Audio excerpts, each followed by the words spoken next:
Noticias de última hora, preste mucha atención. La posesión de Daniel Noboa como presidente de la República quedó para el 23 de noviembre próximo. El mandatario electo no quería que la ceremonia fuera el 30 de noviembre, que es su cumpleaños, y además, le urge enviar su reforma tributaria a la Asamblea. La asambleísta más votada y quien presidirá la sesión de instalación de la Asamblea Nacional, Pierina Correa, quien es parte de las filas del correísmo, aseguró en una entrevista radial, este viernes, 10 de noviembre del 2023, que la posesión del presidente electo, Daniel Noboa, será el próximo jueves, 23 de noviembre, aunque inicialmente se había previsto para el 30. Esto se definió luego de que se adelantara la sesión inaugural de la Asamblea Nacional para el 17 de noviembre, cuando originalmente estaba prevista para el 20 de noviembre. Correa comentó que la fecha de instalación del Parlamento y la de la posesión de Noboa se adelantaron en vista de que el pasado 8 de noviembre ya quedaron en firme los resultados electorales de todas las dignidades. En el caso de la posesión de Noboa, la ley de la función legislativa señala que debe realizarse 15 días después de la proclamación de los resultados de las elecciones anticipadas, es decir, el 23 de noviembre. La legisladora comentó que el adelanto de la fecha de posesión de Noboa fue, además, un pedido de su equipo de transición, que expresó algunas razones. Una de ellas, según conoció este medio, es que Noboa no quería que esta ceremonia coincidiera con su cumpleaños 36, que es el próximo 30 de noviembre. En más noticias. A 3 meses del asesinato de Fernando Villavicencio, Fiscalía espera audiencia contra autores materiales e investiga para llegar a los intelectuales. El 29 de noviembre próximo se realizará la audiencia de evaluación y preparatoria de juicio contra los 6 procesados que quedan en la causa por asesinato.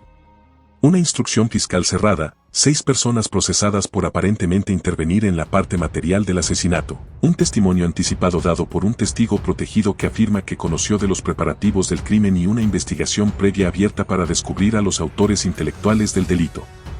Ese es el resumen de los 3 meses que han transcurrido desde que Fernando Villavicencio fue asesinado al estilo sicariato al final de un mitin político, parte de lo que era su candidatura a la presidencia de la República.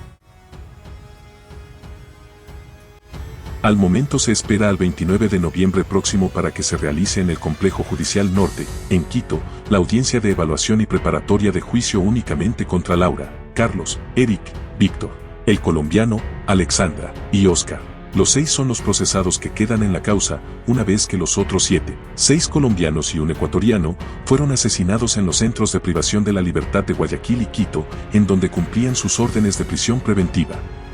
El crimen de Villavicencio, quien además de ser presidenciable de la Alianza Construye de Gente Buena fue periodista y legislador de la cesada Asamblea Nacional, se produjo el 9 de agosto pasado, días antes de la primera vuelta electoral del 20 de agosto último.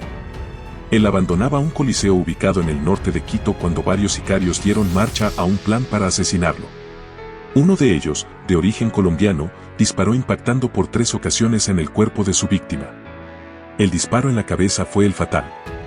La fiscal de Pichincha a cargo de la causa cerró los 60 días de instrucción fiscal teniendo elementos de convicción suficientes que ubicarían a los 13 sospechosos, los 7 asesinados y los 6 que continúan con vida, en algún nivel de participación en el acto material del asesinato.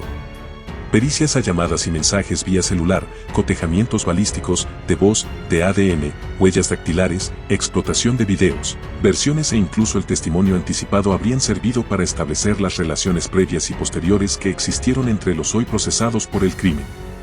En esa medida, según la Fiscalía, se definió que del teléfono de Carlos A., vía llamadas y mensajes de WhatsApp, salió la orden para que el colombiano Johan Castillo, quien murió luego de disparar, ejecute el asesinato.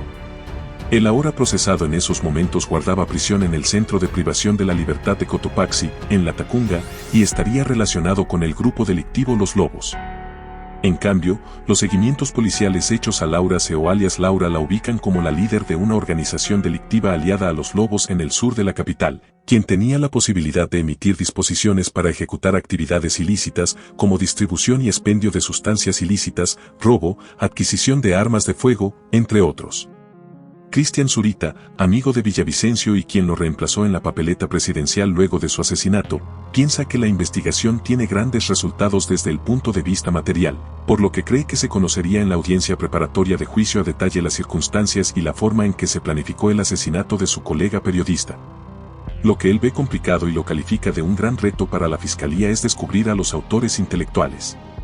Casi al cierre de la instrucción fiscal, el secretario de Estado de Estados Unidos, Antony Blinken, anunció que su país planteaba una recompensa de hasta $5 millones para quien aporte con datos que lleven a descubrir y permitan el arresto de los autores intelectuales del crimen del periodista de 59 años. Más adelante a la recompensa se le sumó $1 millón, existiendo un total de $6 millones para ser pagados por información que sea contundente. La investigación previa que busca descubrir a los autores intelectuales del asesinato tiene como uno de sus fundamentos el testimonio anticipado entregado por una persona que, bajo juramento, narró detalles de los preparativos y montos ofrecidos por los supuestos autores intelectuales. Incluso, el 8 de octubre pasado dentro de una audiencia de testimonio anticipado, el testigo protegido señaló a quienes habrían dado la orden para cometer el crimen. Otra vía por la que se estaría nutriendo de información este caso sería el plan de recompensas que dirigen la Policía Nacional y el Ministerio del Interior y fue presentado el 17 de octubre pasado. A la semana de presentado el plan de recompensas, el cual cuenta con el apoyo financiero del Comando Sur de Estados Unidos, el ministro del Interior, Juan Zapata, informó que de las 32 llamadas recibidas en el call center a través de la línea gratuita 131, al menos 25 proporcionaron datos sobre el asesinato de Villavicencio, mientras que para la segunda semana la cifra se ubicaba en 31 llamadas y además se incorporaban 31 correos electrónicos que contendrían información que podría estar relacionada con el crimen. El asambleísta electo del movimiento Construye, Patricio Carrillo, tiene confianza en que la estrategia de inteligencia que ha planteado Estados Unidos, de pagar por información, servirá para entregar elementos de convicción que determinen esta alianza mafiosa que estaría detrás de este crimen. Esta es una alianza mafiosa entre actores criminales, políticos y empresariales ligados a mercados ilegales.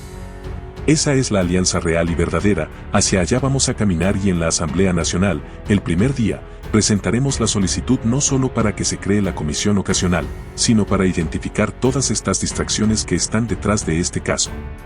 La investigación previa para dar con los autores intelectuales del asesinato de Fernando Villavicencio continúa en paralelo a la preparación para la audiencia de evaluación y preparatoria de juicio contra los 6 procesados por el delito de asesinato.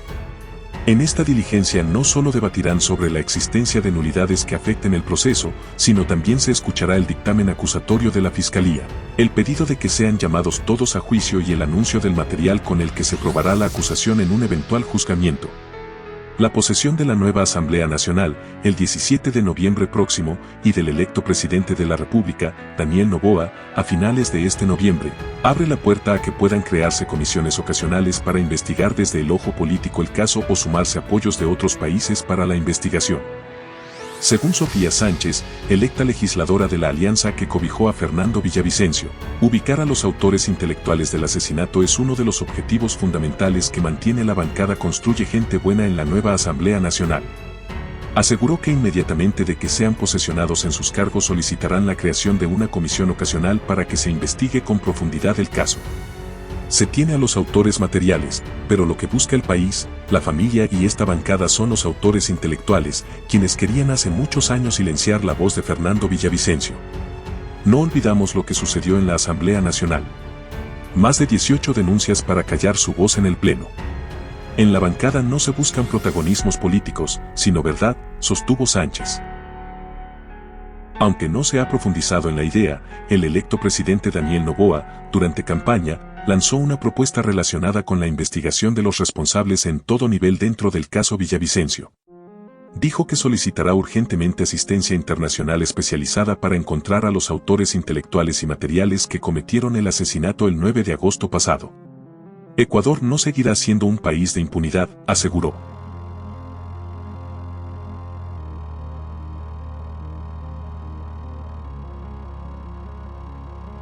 En una convención del oficialismo, el presidente Guillermo Lasso aseguró que deja un mejor país que el que recibió.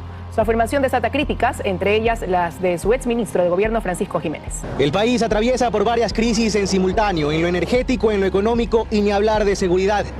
Aun cuando aquello ha sido reconocido por quienes forman parte del gobierno saliente, el presidente Lasso dice que deja a un país mejor.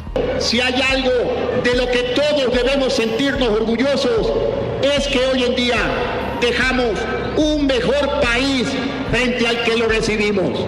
Lo dijo este miércoles en una convención de su movimiento político Creo, del que hace 5 meses se separó Francisco Jiménez, quien fue asambleísta por esa tienda política y en el régimen fue ministro de gobierno, parte de la mesa chica de Lasso. Yo sí discrepo con esa afirmación del presidente Lasso. Y dice que no se trata de sentirse general después de la guerra, sino de hacer una autocrítica. A su criterio, el gobierno perdió varias oportunidades. La de corregir su política social después de las violentas movilizaciones de junio de 2022. La de encontrar coincidencias con sus adversarios. A él se le encargó la tarea de construir puentes que terminaron dinamitados. Cuando uno habla de más de los rivales políticos, generalmente paga las consecuencias. Mucho se habló de ellos, en contra, y poco se habló de lo que se debía hacer. Uno tiene que saber gobernar con la Asamblea, y además con una Asamblea en contra. Tiene que saber gobernar con una Corte Constitucional. Tiene que saber gobernar con gobiernos autónomos descentralizados que tienen sus propios intereses. La realidad es algo que no se puede ocultar fácilmente y nadie tapa el sol con un dedo. En lo económico, lo que se deja tampoco pinta bien. Lo dice el Observatorio de Gasto Público. En este momento tenemos un serio problema de liquidez. El gobierno no tiene suficiente dinero para poder pagar sueldos y el décimo. En este momento se está organizando, si no se hizo ya, un nuevo plantón, un reclamo por parte de los proveedores del Estado que no han recibido sus pagos. Mi completa solidaridad con la futura o futuro ministro de Finanzas cuando realmente revise las cifras en las que se deja el país. Adicionalmente, con cifras que dan cuentas de que Ecuador atraviesa una crisis de seguridad sin precedentes que se percibe a diario en las calles, no entienden a qué país mejor es al que se refiere el presidente saliente. Y en medio de una crisis energética, el gerente de Petroecuador aseguró que desde octubre se importa 280.000 barriles de diésel para el funcionamiento de las termoeléctricas. La crisis de electricidad sigue siendo la mayor preocupación del país y con el mayor costo. Esto si le sumamos que desde octubre de este año Petroecuador empezó a importar el doble de diésel 2 para la generación termoeléctrica, luego de un pedido desesperado hecho por parte de SELEC. Hemos traído 280.000 barriles más a partir del mes de octubre y se extenderá hasta el mes de marzo del siguiente año para tener la estabilidad total en la producción de energía de la parte termoeléctrica. Normalmente para la generación termoeléctrica, SELEC requiere de 250.000 barriles de diésel Oil 2, pero por motivo del estiaje, Reinaldo Armijos, gerente de Comercio Internacional de Petroecuador, señala que el estatal está tratando de garantizar la provisión de carburante a industrias y sector eléctrico. ¿Cuál es el objetivo de esto? Es generar soluciones más allá de los problemas que tenemos, creo que debemos ver y generar nuevas soluciones para poder suplir esto. Más noticias. La jueza Irene Pérez deberá decidir si llama o no a juicio a las 10 personas que acusa Fiscalía en el caso Ispol. Solo resta que se desarrolle la réplica de las partes procesales. Concluyó ya la intervención de las defensas de los 10 procesados dentro del conocido caso Ispol. Ellos respondieron a la acusación de Fiscalía durante el tercer día de reinstalación de esta audiencia evaluatoria y preparatoria de juicio. Los últimos en tomar la palabra durante este día fueron la defensa del gerente de la empresa de depósitos y compensación de valores Decevale. Él aseguró que su defendido no conocía de las transacciones que se realizaban y dijo además que el Decevale cumplió con su función de supervisar que se cumplieran todos los acuerdos. También tomó la palabra el abogado del representante legal de esta compañía. Él por su lado dijo que su defendido desconocía de las operaciones que se estaban realizando a través del Decevale y dijo y criticó que el Decevale no haya sido tomado en cuenta como un procesado, como una persona jurídica dentro de esta causa. Finalmente tomó la palabra también el abogado del principal asesor del Ispol, Jorge Cherres. Él por su parte dijo que estas operaciones no eran bursátiles, que eran de carácter privado. Y además, frente a lo que dice Fiscalía de que no estaban inscritos estos bonos en el catastro público, dijo que esto no era una necesidad desde el 2015. Con ello ahora resta que ya se dé paso a la réplica de cada una de estas partes procesales y posteriormente la jueza Irene Pérez delibere si llama o no a juicio a estos 10 procesados, entre los que se encuentran los exdirectores del Ispol, Enrique Espinosa de los Monteros y también David Proaño.